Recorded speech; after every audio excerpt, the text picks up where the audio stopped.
Before we begin talking about game design, we need to define what in the context of our courses a game is in the first place.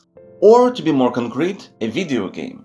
You'd think it will be fairly straightforward, but considering how there is no single definition for what a video game is, and how many players argue whether some particular titles can be considered one or not, it's not quite as clear-cut a question. However, in this video I will not provide any of the classic academic definitions. While they are certainly imperative for doing actual game research, I have found that when it comes to video game development itself, they can put more constraints on what you're trying to do than help.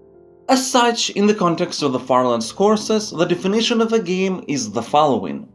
A game is an experience you interact with that causes emotions to arise. Yes, that can be considered a pretty vague definition. You can notice there's no mention of rules, systems, goals, or even the world play.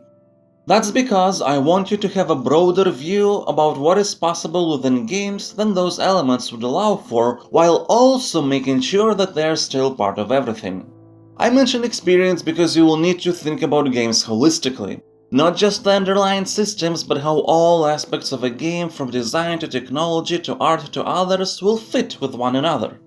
The word interaction doesn't presume what is the nature of the relationship between the game and the player, just that an input of any kind is needed for something to happen. And lastly, emotions are the most important effect games have. It can be fun, thrill of competition, sadness, happiness, contemplation, and many other things, including just pure simple enjoyment.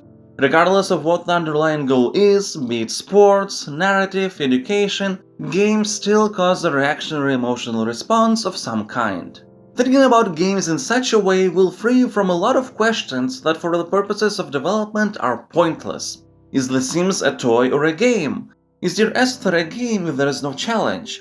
Should a game be fun? Is sports a different category from games? Should we even call these things games, or should we come up with a different name?